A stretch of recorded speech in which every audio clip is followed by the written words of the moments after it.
this is Ethan, Rocket470, whatever, and my friend Truett, and we are here to talk about Season 3 / the Summer of Steven event, which happened just a few days ago. It ended.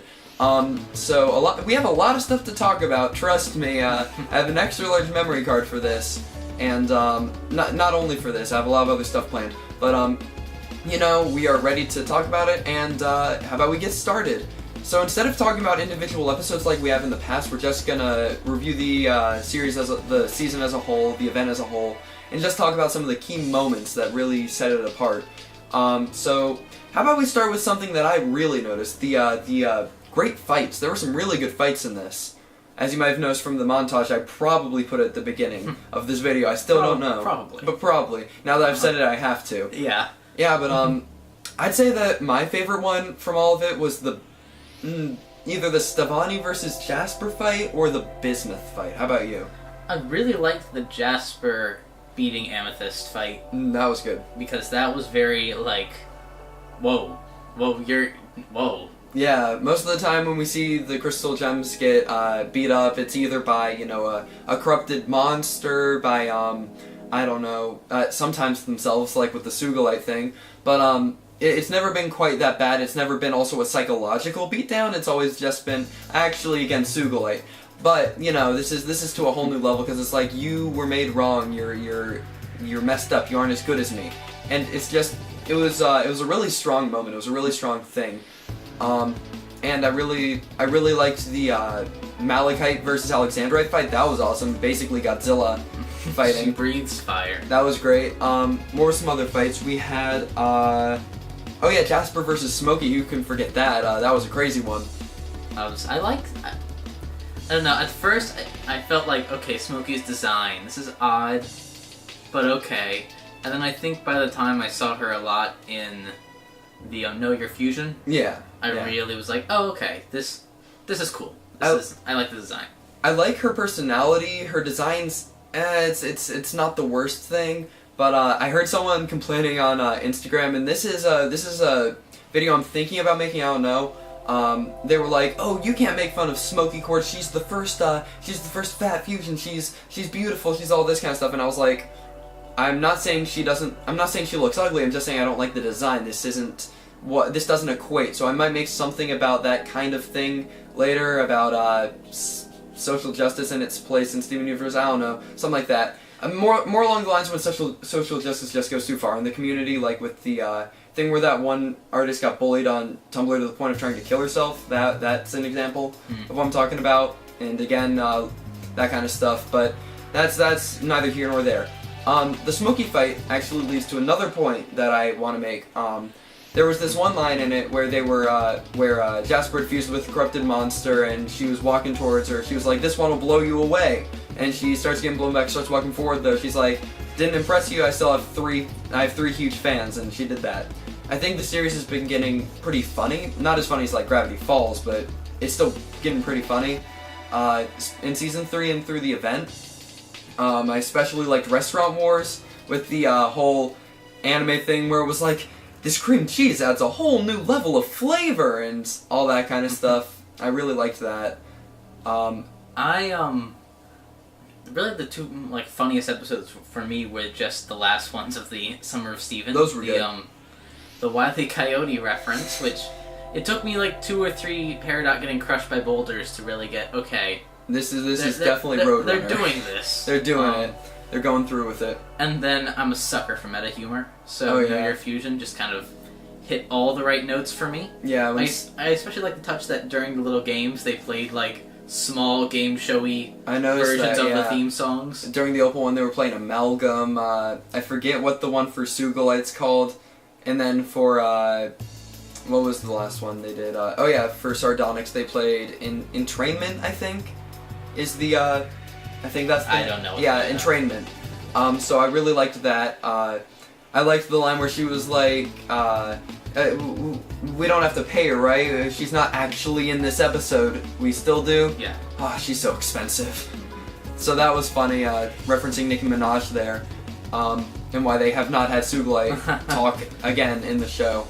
She can appear, she just can't speak. Yeah, It's like whenever Opal appears every once in a while, but like Opal's silent and Yeah, because isn't she like on Broadway or something? yeah, she's To be fair, so is Yellow Diamond and Pearl. But Yeah. you know, that's But Pearl's okay. like probably has some sort of commitment to it. Like Oh yeah. Pearl's got- like, don't worry, I'm good. I can just pay me normally. It's all good. Or just barely. I mean, they have Estelle on the show. To be fair, that's true. a straight up, Mhm. Celebrity.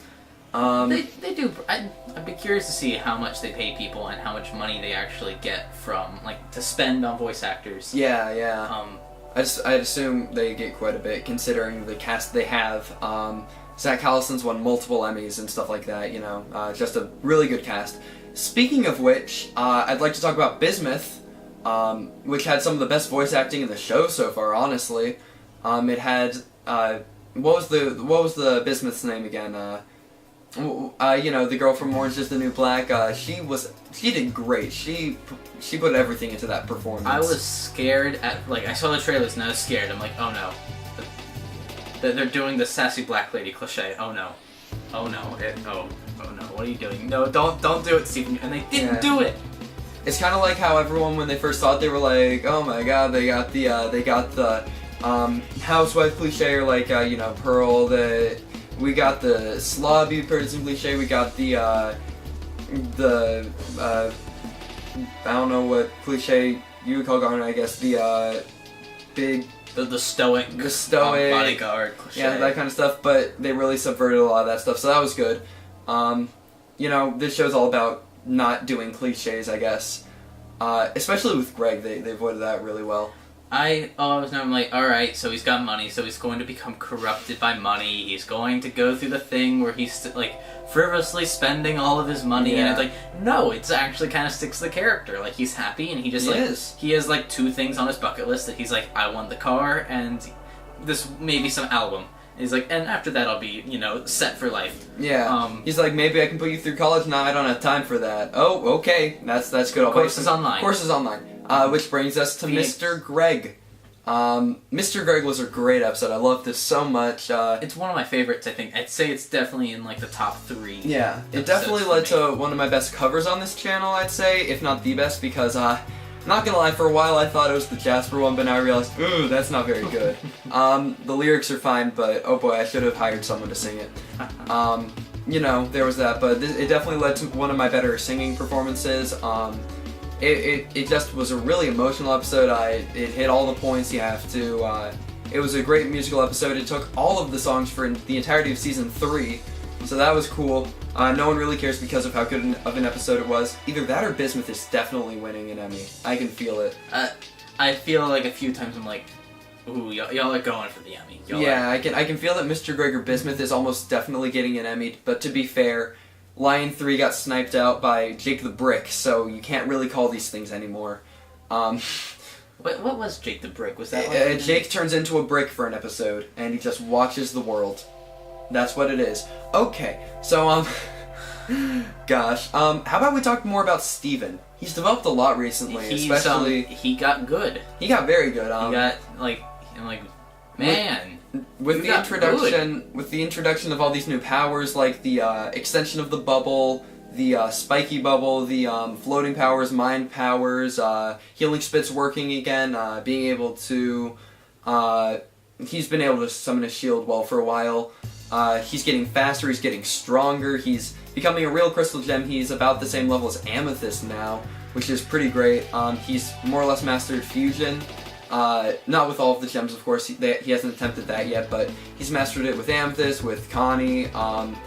He's just done really well with all that kind of stuff, and I'll tell you what, man, he is a beast. Getting thrown into the ground by Amethyst, getting that he's rock thrown at him. surprisingly sturdy.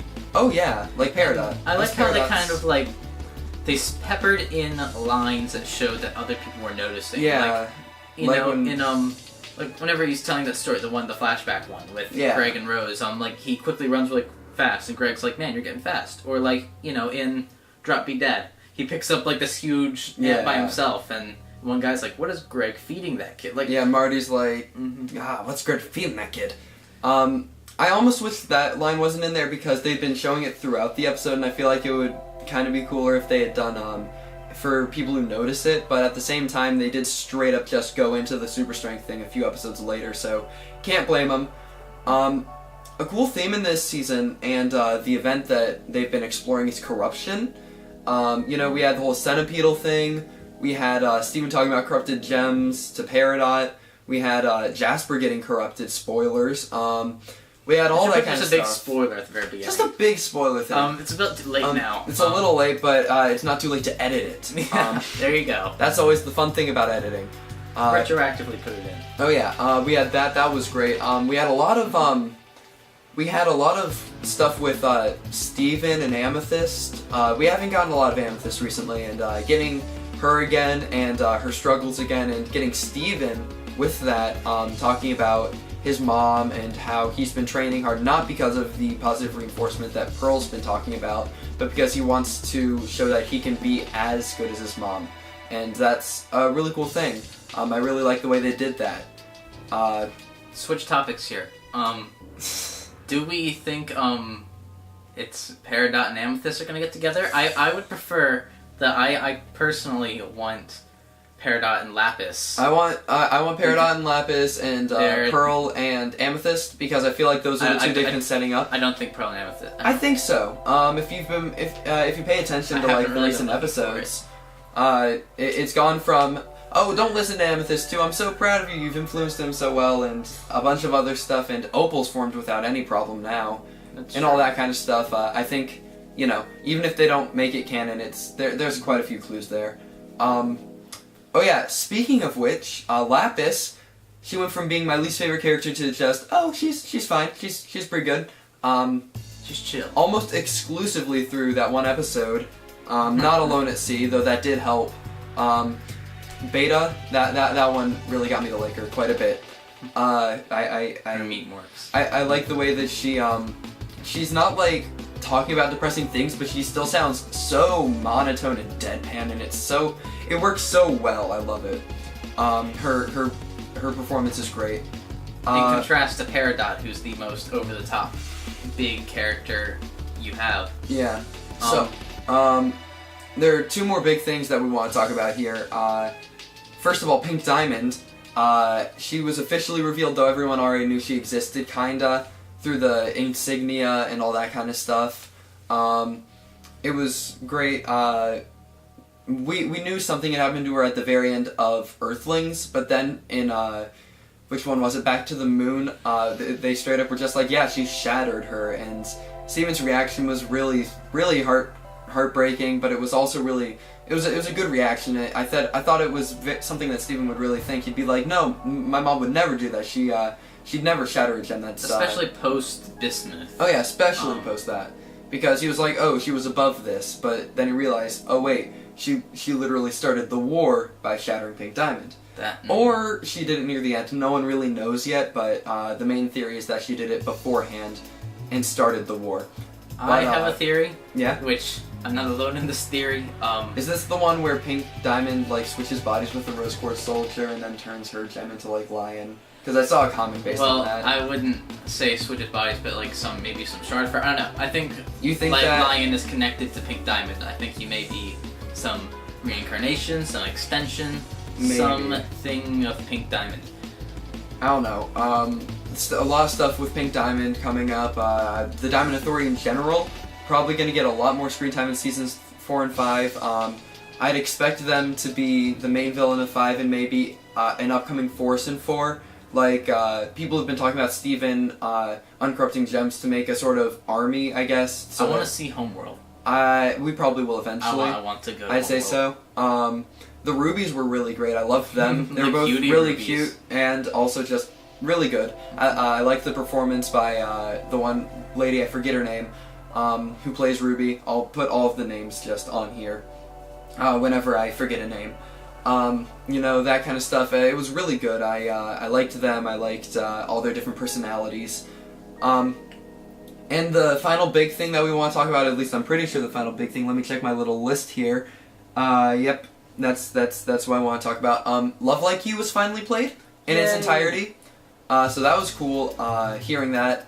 And though I know that Rebecca Sugar said that it can be any character to any character, or it's just an expression of themes, I think that in my mind it's Rose to Steven, simply because of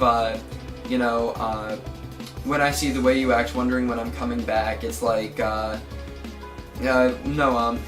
it's like if I could begin to be half what you think of me, because Steven's like, oh my god, Rose Quartz is the best. I need to find a way to be like her. And then she's like, I always thought I might be bad, now I'm sure that's true, because I think you're so good and I'm nothing like you. That's another thing with the whole pink diamond shattering thing. She knows that though she had to, she also isn't proud of it. And Steven's like, oh yeah, though I want to be like you, I understand that's bad. And she's like, yep, I am definitely the worst, because this guy is 10 times better than me.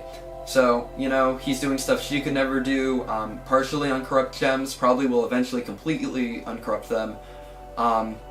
He's finding ways to deal with threats that she wouldn't have thought of, and just stuff like that. It's really good seeing how Steven's growing and how he's growing to understand Rose better.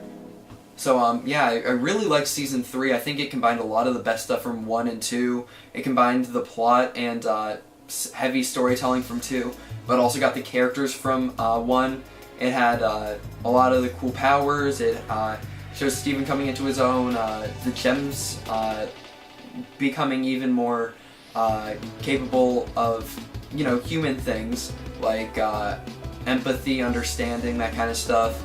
And in general, it was just really good. I loved it. It's my favorite season so far, though I'd say my favorite episode is still Sworn to the Sword, but if we get a really good episode with a really good song in Connie and that kind of stuff, if that Stevonnie training episode has a song in it, I'd say that could easily take the place. What he said. Yeah. That whole last 3 minutes, I concur. Was I really talking for 3 minutes? You talked for a good 3 minutes. Okay, whoops. No, I guess the only thing I have left is predictions. Like, what do you think some episodes will be? The first thing is, I don't know if they're going to end it in Season 5. They are. They are? Yeah, Rebecca Sugar was like, I have a story I want to tell, and I'm not going to carry it on any longer than that, and I'm pretty sure it ends at Season 5. That's good. So yeah, that feels right. It'll probably end sometime in 2018, or maybe late 2017, but I think 2018. Mm-hmm. Considering the hiatuses we are bound to have. Of course, it wouldn't be Steven Universe without them. But we're back to a weekly schedule. Look at that. I don't think the weekly schedule is going to continue for too long, since they had the entire Summer of Steven thing, but they were like, yeah, the next hiatus isn't going to be too long, not going to be as long as the longest one, which we had pretty recently. I think, wasn't it over a year? No, it was like 2/3 of a year or something. Mm-hmm. I don't know. So yeah, I'm excited for the new stuff. I'm excited to see more Stevonnie, more of Steven's powers, more of all that kind of stuff, character development, more comedy, action, all that kind of stuff. I'm so excited, and I can't wait to learn more about the show. How about you? Yeah. No, this next season's gonna be fun. I hope to see more of the Diamonds. I want to see White Diamond, because we haven't really seen her yet. I feel like she's the big authority, then Yellow and Blue are still, really dangerous, but they aren't quite as big as the White Diamond. And then I also want to see Homeworld. I want to see more fusions, of course. I want to see a Lapis Peridot fusion. Oh yeah. I want to see it. I want to see Steven with all the main gems. I want to see the Temple fusion. I want to see the new Temple fusion.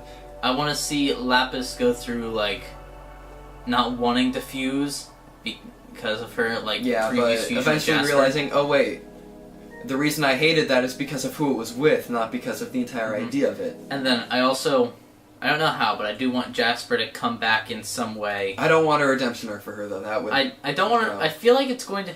I want her to remain a villain. I honestly thought, at the end, when she, whenever she unfused and she said that line, yeah. I'm like... She said, nobody wants to fuse with me, or nobody I fuse with ever stays with me. Yeah. I was like, alright, redemption arc starts now. And I was like, oh, no. I was happy when they didn't. Yeah, me too. But now I don't know how to bring her back, and I like her as a character. I think that he'll uncorrupt her like, oh, I can help her, I can make her a crystal gem, but then he'll be like, ha, psych! And she'll just go, tell Yellow Diamond or something. Don't. Bam. All right. No. On that note, guys, thank you for watching. We only have 30 seconds left on the memory card. Thank you so much for watching. If you enjoyed the season, or even if you didn't, comment down below, and we'll see you next time. Thanks for watching, and I'll see you later. Bye. See ya.